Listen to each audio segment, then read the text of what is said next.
কখন কাকে কোথায় নেতৃত্ব দিবেন। নাজিমুদ্দিন আলম 3 বার বাংলাদেশে এমপি ছিলেন, এই 14 সালে মানুষ তাকে এমপি করেছে।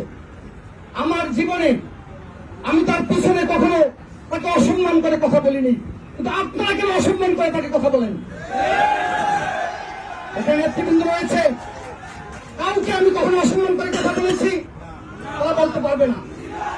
আলমগীর কাকার সাথে আমার মাঝে মধ্যে ফোনে কথা হয়, আমি কাকাকে মাঝে মধ্যে আমার দুটো কষ্টের কথাই বলি, তিনি বলেন যে বাবা পার্টিটাকে আগে টিকে রাখতে হবে। আরেকটি কথা আপনার মনে রাখবেন, আপনি কেবল বিএনপির জন্য অপরিহার্য নাও হতে পারি, কিন্তু বাংলাদেশের জন্য বিএনপি একটি অপরিহার্য দল। অতএব বিএনপিকে বাংলাদেশে টিকিয়ে রাখতে হবে। যে স্বপ্ন নিয়ে আমাদের প্রিয় নেতা জনাব তারেক রহমান 1000 মাইল দূরে থেকেও গত 16 বছর আন্দোলন করেছেন, সংগ্রাম করেছেন, ব্যক্তিগত জীবন পারিবারিক জীবনকে দেশের মানুষের মুক্তির লক্ষ্যে উৎসর্গ করেছেন, সেই কাঙ্ক্ষিত লক্ষ্য কিন্তু আমাদের এখনো অর্জিত হয়নি। আমি আপনাদেরকে আজকে বক্তব্যতে বলেছি, আমি নিশ্চয়ই ভুলের ঊর্ধ্বে নই, আমার ভুল ত্রুটি হতে পারে, আপনি আমাকে বলেন যে আমার এটা ভুল হচ্ছে। তবে আমি আপনাকে দায়িত্ব নিয়ে বলছি, আমার জ্ঞাত সারে কোন আওয়ামী লীগ আমার কাছে এখন পর্যন্ত প্রশ্রয় পায়নি। ভাই, আপনারা ফেসবুকে যাদের কথা লিখেন তাদেরকে পার্টি বহিষ্কার করেনি, এবং আমার কাছে আসার পূর্ব মুহূর্ত পর্যন্ত তারা সাচ্চা বিএনপি ছিল। আমার কাছে আসার কারণে আপনারা যাকে আওয়ামী লীগ মনে করেন, এই ফয়সলা আমি দিতে পারবো না। ব্যক্তিগত ভাবে কাউকে হেমার দেওয়ার জন্য রাজনীতি করি না। আমার কাছে আগে দল, তারপর হচ্ছে অন্য কিছু। দল যদি আমাকে অন্যায় করে, কালকে সকাল যদি ছুঁড়ে ফেলে, আজকে যারা এসেছেন কেউ আমার দিকে ফিরেও তাকাবেন না, এটাই সত্য কথা। রাজনীতিবিদদেরকে আমি প্রায়ই বলি, রাজনীতিবিদদেরকে বিনা কারণে কেউ সালামও দেয় না, সম্ভাবনাকে লালন করে ভালোবেসে রাজনীতিবিদদের পিছনে কেউ হাঁটেও না। এ কথা শুনতে কষ্ট লাগতে পারে, এটা আমার অভিজ্ঞতা থেকে বলি। যাই হোক, আপনাদের প্রতি আমার অনুরোধ, 14 সালে বিএনপিকে আপনার ঐক্যবদ্ধ রাখুন। পার্টি যাকে নমিশন দিবে তার পক্ষে আপনার কাজ করুন, এবং পার্টি যদি আমার বাইরে কাউকে নমিশন দেয়, আমি যদি কাজ না করি, আপনারা আমাকে বিশ্বাসঘাতক উপাধি দিয়েন। আমার বাইরে কাউকে নমিশন দেওয়ার পরেও যদি আমি বিএনপির পক্ষে কাজ না করি, তাহলে আমাকে আপনারা বিশ্বাসঘাতক বলেন, কারণ বিএনপিকে ক্ষমতায় আনতে হবে। ব্যক্তি স্বার্থ এখানে খুবই তুচ্ছ বিষয়। নাজিমুদ্দিন আলম সাহেবের সাথে রাজনীতি করেছেন, আমার জন্মের পর থেকে তাদের সাথে আমার সম্পর্ক, তাদেরকে জিজ্ঞেস করেন তাদের সাথে আমার কি সম্পর্ক, পারিবারিক সম্পর্ক, অনেকের বাবা মায়ের সাথে আমার সম্পর্ক ছিল। কথায় কথায় শুধু নাজিমুদ্দিন আলম সাহেবের সাথে রাজনীতি করার কারণে আমি তাদেরকে শত্রু মনে করি না। আমি শত্রু মনে করি আওয়ামী লীগকে, যাদের কারণে আমার মতন অনেক বিএনপি নেতা কর্মী মায়ের জানাজায় যেতে পারেনি, বাবার জানাজায় যেতে পারেনি। অনেক বিএনপি নেতা কর্মী হাত করা পর অবস্থায় জেলখানায় মারা গেছে, সাধারণ কারণে মারা গেছে, ডান্ডা বেরি পর অবস্থায় বাবার জানাজায় গিয়েছে। তারা আপন হয়ে গেল আমাদের কাছে। আমি আপনাদের কাছে অনুরোধ করি, আমি আবারও বলি, এখানে আমার মুরব্বী রয়েছেন, আলমগীর কাকাকে আমি কতটুকু সম্মান করি তাকে আপনারা আমার অবর্তমানে জিজ্ঞেস করবেন। আমার যদি ভুল হয়, আমাকে চরপেশনের যে কোনো মানুষ পরামর্শ দেওয়ার অধিকার রাখে, আমি অধিকার দিলাম, এবং আমি চেষ্টা করব সেই পরামর্শ গ্রহণ করার জন্য। আমি আপনাদেরকে দূরে ঠেলে দিয়ে চরপেশন রাজনীতি করতে চাই না। আমি শত্রু না, আপনারা আমার শত্রু হয়ে গেলেন, এর চেয়ে দুর্ভাগ্য বিএনপির জন্য আর কি হতে পারে। আরেকটি কথা, আওয়ামী লীগের নেতা কর্মীদেরকে আমাদের দরকার নাই। বিএনপি নেতা কর্মীর সংখ্যা বাংলাদেশে কম নয়।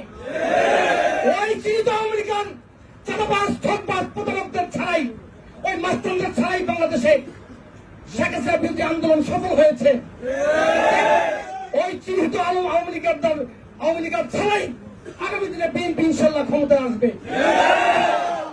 দয়া করে ওদেরকে আশ্রয় প্রশ্রয় আমাদের কেউ না দেয়।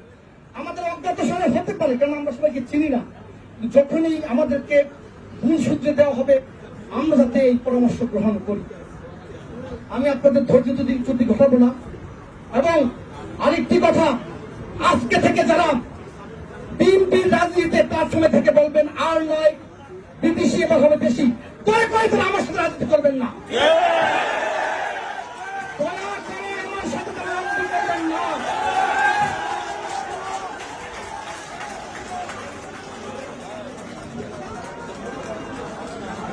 ভবিষ্যতে সুযোগ থাকলে, সুযোগ হলে আমি আপনাদের সাথে আবারও কথা বলবো।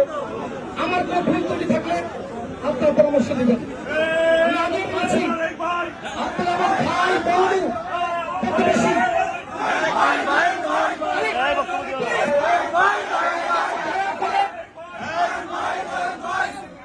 কি ব্যাপার? সুগন্ধ দেয়। আমি আগেও বলেছি, চরপেশনের মানুষ আমার ভাই,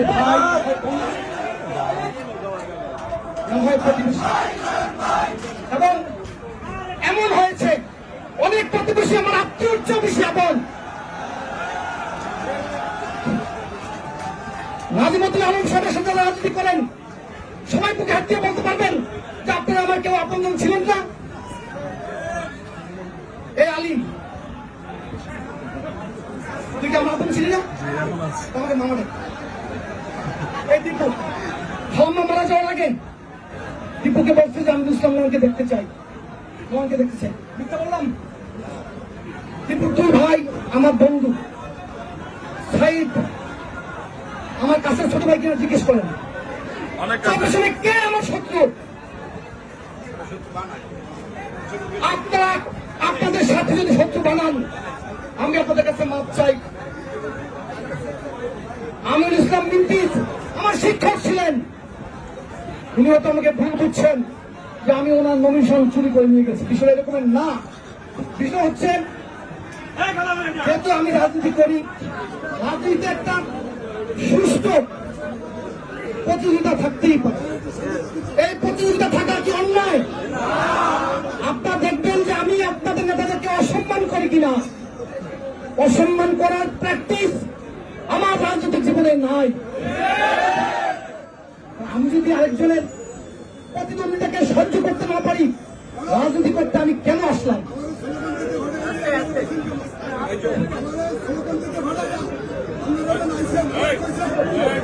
যাই হোক, আমি ঘটাবো না। আমি আপনাদের কাছে হাত জুড়ে অনুরোধ করছি, রাজনীতিটা একটি সম্মানজনক প্রতিযোগিতার মধ্যে থাকুক। প্রতিযোগিতা যদি করতেই হয়, এই প্রতিযোগিতা যাতে সম্মানজনক হয়। আমার সাথে ভিন্ন মত পোষণ একজন করতেই পারে, এই জন্যই তিনি আমার শত্রু হয়ে যাবেন। তার অর্থ হচ্ছে আমার কোন যোগ্যতাই নাই তার প্রতিদ্বন্দ্বীকে ফেস করার। এই জন্য আপনাদের কাছে অনুরোধ, এটা তাওহিদ ভাই ছোটবেলা থেকে অনেক ভালো সম্পর্ক ছিল তার সবার। এখানে বেশিরভাগ গুলা আছেন আমার কম হয়। এই তো সেলিম আমার বন্ধু, তার সাথে লেখাপড়া করছে। বন্ধু যাবে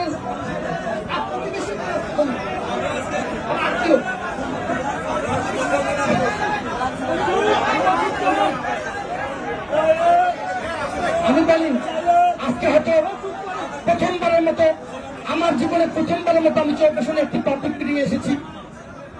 আমি মনে করি এই পাবলিক মিটিং এ যদি আলমগীর কাকা থাকতেন, বিপি থাকতো, সাইদ থাকতো, এই মিটিং আরো গুরুত্বপূর্ণ হতো, অর্থবহ হতো।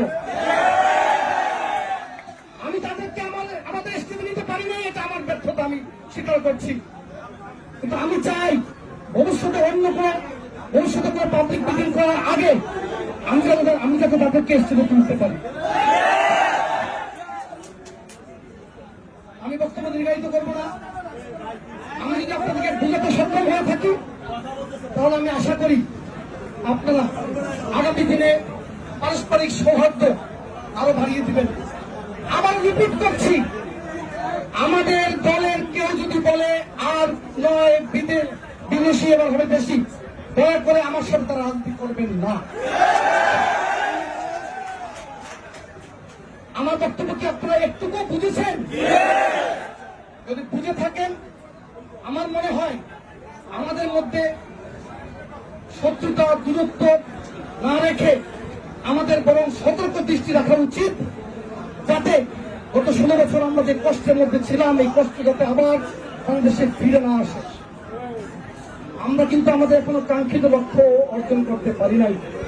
আমাদের প্রিয় নেতা জনাব তারেক রহমান সারাদিন সারা রাত কি পরিমাণ কষ্ট করেন এটা নিশ্চয়ই আপনারা জানেন।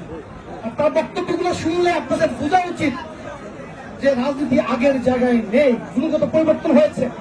আগে আমরা ঢাকার বাইরে গেলে অনেক মোটর সাইকেল বহর আমাদেরকে অভ্যর্থনা জানাতো। সেই মোটর সাইকেল অভ্যর্থনা জানানোর অপরাধে বিএনপি অনেক বড় থেকে পানিশমেন্ট দেওয়া হয়েছে, সাসপেন্ড করা হয়েছে। তো রাজনীতির গুণগত পরিবর্তন হচ্ছে। রাজনীতি মানে এখন শুধু মাঠে ময়দানে মিছিল মিটিং নয়। রাজনীতি মানে হচ্ছে আপনি আমি মানুষের জন্য কতটুকু করতে পারলাম, দেশের জন্য কতটুকু করতে পারলাম। আর আমরা আছি পারস্পরিক শত্রুতা নিয়ে, দ্বন্দ্ব নিয়ে। তাহলে দেশের সেবা করে কথা, মানুষের সেবা করে কথা। আপনি যে আমার বিরুদ্ধে হানাহানি করছেন, আমি কি মানুষ না? তাহলে কি মানুষের সেবা হলো? এটা কিন্তু মানুষের সেবা হলো না। যাই হোক, আমার বিশ্বাস আপনাদেরকে আমি একটু হলেও বুঝাতে পেরেছি।